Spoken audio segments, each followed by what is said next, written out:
Former House Speaker Newt Gingrich has released his 2010 federal tax return. A PDF of the return can be found at his campaign's website. According to page 1 of the return on line 37, the adjusted gross income for 2010 for the Gingriches was just over $3.1 million. This puts the Gingriches in the top 0.1% of all income earners in America. And from here we can also see that a bulk of the income came from partnerships and S corporations. And when we go to Schedule E, we can see that nearly $2.5 million came from an S corporation called Gingrich Holdings, Inc. Back to page 1, we can see that the speaker and his spouse reported a combined wage amount of $450,000. And according to the detail, Gingrich Holdings, Inc., which is the same S corporation we saw on Schedule E, also paid the speaker $250,000 in wages. Also, another related company called Gingrich Productions paid the speaker's spouse nearly $200,000. Back on page 1, we can also see the amount of dividends and interest that the speaker earned during the year. They total to almost $50,000.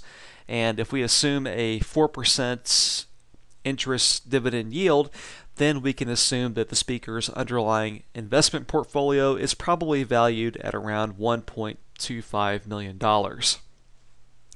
Continuing down on the return, we can see on line 31 that the speaker paid nearly $20,000 in alimony to a recipient whose details are blacked out here. Also continuing to page 2, we can see that the total tax for the year was almost $1 million.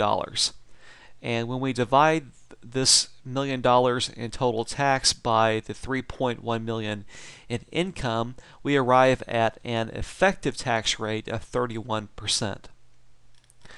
Continuing to Schedule A, we can see that the speaker had, or at least the speaker reported, no mortgage interest paid. So the assumption here is that the speaker owns his residence outright and that he has no mortgage debt. Continuing down, we can see that the speaker and his spouse made $81,000 in charitable contributions, which is approximately 2.5% of their income. And in the detail, we can see that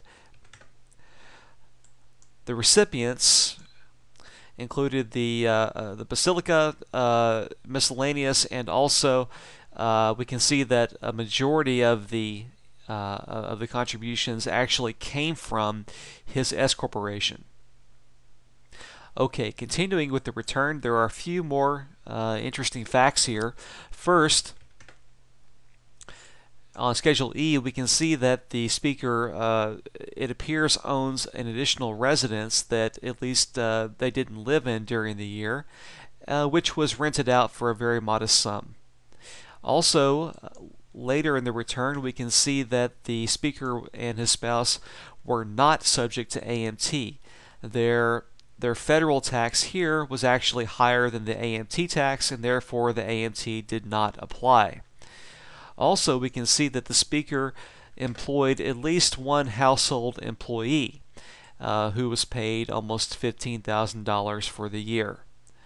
So that's the return, and as I mentioned before, this can be found at his campaign's website.